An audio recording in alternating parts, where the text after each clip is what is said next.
Alors moi j'aime bien ton discours parce que tu nous dis pas on arrête la voiture, il y a la voiture qui entre en jeu, Bien sûr. il y a les piétons, il y a tout. Bonjour, je m'appelle Sébastien Marek et je suis sur la liste Clamart citoyenne. Et aujourd'hui, je suis avec Christine dans la forêt de Clamart. Bonjour Sébastien. Christine Gentil, je suis également sur la liste Clamart citoyenne. Tous les gens qui font du vélo sur Clamart savent à quel point il est difficile de circuler. Sébastien, c'est ta spécialité, tu vas nous parler un petit peu de ça? Oui, eh bien, il y a un collectif d'associations d'usagers en Île-de-France qui propose de créer un RER-V, V pour vélo.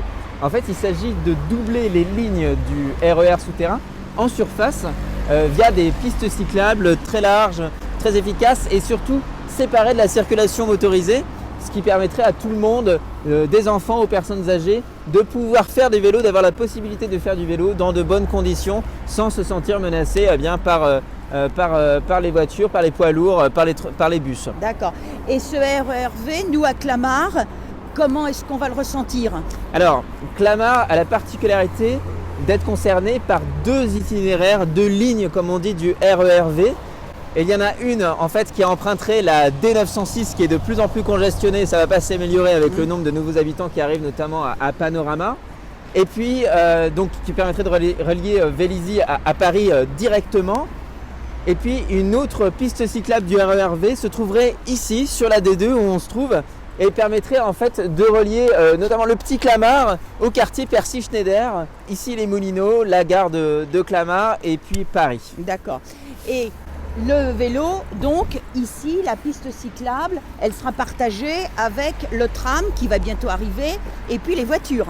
Oui, mais comme c'est pas du tout la priorité du maire sortant de mieux partager l'espace public, en fait la piste qui est prévue dans le projet du tramway T10, eh bien, elle va être trop étroite, pas assez confortable et surtout elle va être interrompue au droit de cette station ici à côté du giratoire en bas de la D2.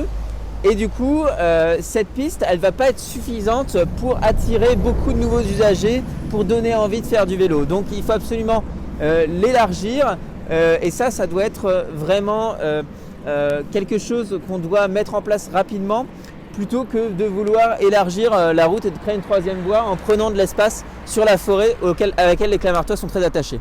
D'accord. Et dans Clamart, comment est-ce que ça va comment est-ce qu'on va le ressentir?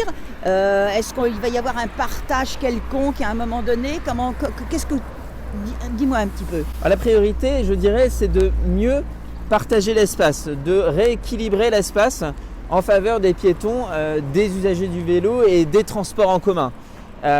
Et aujourd'hui, ça n'a pas du tout été l'un des moteurs du maire sortant et donc du coup, on se retrouve dans un espace très déséquilibré.